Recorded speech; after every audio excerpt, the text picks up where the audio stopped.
এই হত্যাকাণ্ড রাষ্ট্রীয় মদতে হয়েছে, রাষ্ট্রীয় বাহিনীর দ্বারা হয়েছে এবং রাষ্ট্রীয় বাহিনীর সহযোগীদের দ্বারা হয়েছে। দেশের সিভিল সার্ভিস থেকে শুরু করে সমস্ত সরকারি চাকরিতে সকলের বৈধভাবে প্রতিযোগিতা করার অধিকার থাকবে কি থাকবে না, সেই প্রশ্নটা অরাজনৈতিক প্রশ্ন নয়, এটা একটা রাজনৈতিক প্রশ্ন। কিন্তু রাজনৈতিক প্রশ্নের রাজনৈতিক সমাধানের দিকে না গিয়ে দেশের সরকার প্রথমে সেইটাকে এক পাশে ঠেলে দিতে চেয়েছে, উপেক্ষা করতে চেয়েছে, পরে যে দমন নীতি অবলম্বন করেছে নিজেদের পেটোয়া বাহিনী দিয়ে, সেটা থেকেই এই হত্যাকাণ্ডের শুরু। আমরা প্রথমেই পরিষ্কার করে বলতে চাই, এই হত্যাকাণ্ড রাষ্ট্রীয় মদতে হয়েছে, রাষ্ট্রীয় বাহিনীর দ্বারা হয়েছে এবং রাষ্ট্রীয় বাহিনীর সহযোগীদের দ্বারা হয়েছে, যাদেরকে আমরা বলতে পারি প্রাইভেট বাহিনী। এর বিশ্বাসযোগ্য তদন্তের জন্য অবশ্যই বর্তমান পরিস্থিতিতে আন্তর্জাতিক তদন্ত দরকার। আমরা আমাদের নিহত, আহত, গুম হওয়া এবং নির্যাতিত জাতীয় জনগণের পক্ষ থেকে সেই দাবিকে অকুণ্ঠ সমর্থন জানাই। দ্বিতীয়ত, এখনও হত্যাকাণ্ডকে অস্বীকার করার জন্য একটা উদাহরণ দিই আপনাদের। গতকাল শোক দিবসের নামে একটা প্রজ্ঞাপন জারি করেছেন মন্ত্রিপরিষদ সচিব। সেখানে দেখবেন নিহত এবং আহতদের জন্য শোক পালনের জন্য কালো ব্যাজ পরিধান করতে বলেছেন। আমরা কিন্তু সেটা প্রত্যাখ্যান করেছি, আমরা লাল ব্যাজ পরেছি। এবং তারপরে তাদেরকে তারা শহীদ বলতে রাজি নন। তাহলে তারা যদি শহীদ না হন, শুধু নিহত হন, তাদের জন্য তাহলে প্রার্থনা করার দরকার কি?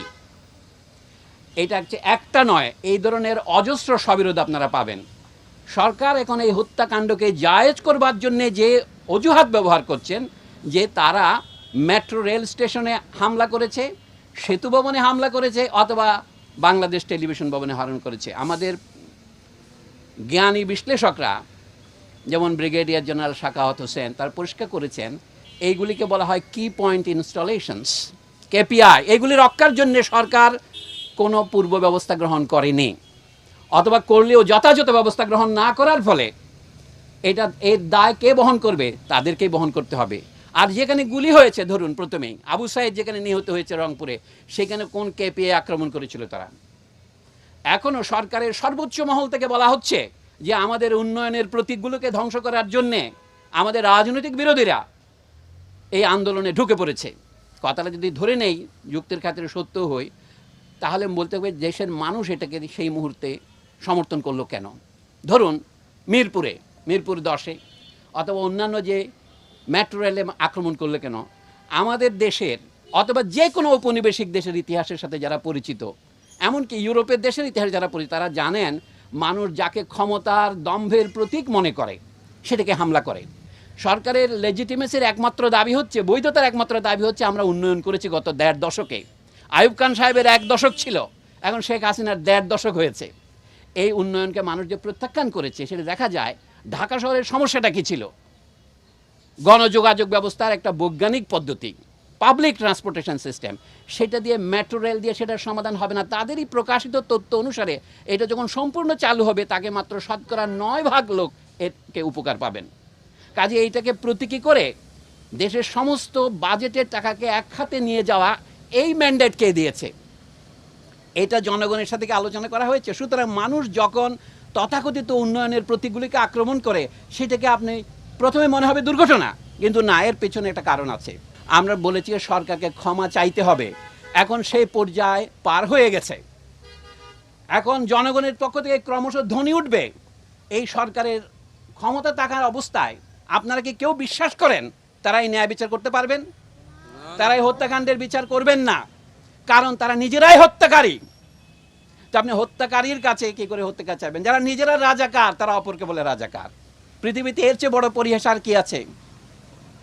মানে যারা খুনি তারা আজ আমাদের বলে খুনি, যারা বিশ্বাসঘাতক তারা আমাদের বলে বিশ্বাসঘাতক। ক্ষমতার সর্বোচ্চ কেন্দ্রের চারদিকে তো রাজাকাররা বসে আছে, এবং যে ছাত্র যারা 2000 সনের পরে জন্মগ্রহণ করেছে, তাদেরকেও তারা রাজাকার বলছেন। আমরা এখানে দাঁড়িয়েছি শুধুমাত্র যারা নিহত হয়েছে তাদের আত্মার মাগফিরাতের জন্য নয়, যারা বেঁচে আছে তাদের আত্মার মাগফিরাতের জন্যে। আমাদের মাগফিরাত হচ্ছে, মাগফিরাতের মূল কথা হচ্ছে ক্ষমা, আল্লাহর কাছে ক্ষমা চাওয়া। আল্লাহ গফুরুর রহিম। এবং যারা নিহত এবং আহত এবং যারা নির্যাতিত, এখন নিপীড়িত এবং যারা পলাতক, আমরা তাদের প্রতিকার চাই।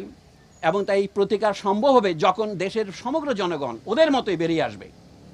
বলা হচ্ছে এটা শুধু ছাত্র যুবকদের আন্দোলন, আসলে এটা ছাত্র যুবকদের আন্দোলন নয়, এটা সারা দেশের আন্দোলনে পরিণত হয়েছে এবং পরিণত হতে চলেছে।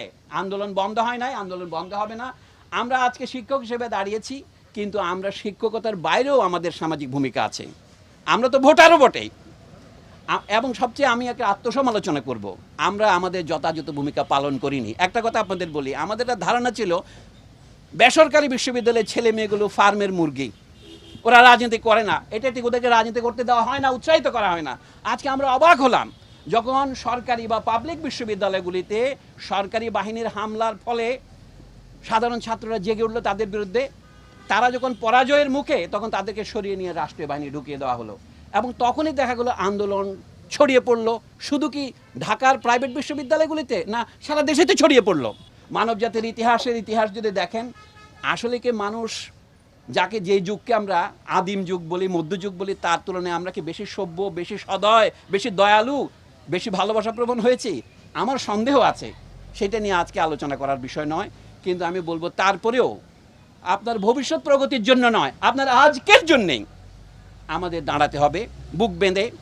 হ্যাঁ, গুলিতে যারা মারা গিয়েছেন তারা আমাদের পথপ্রদর্শক।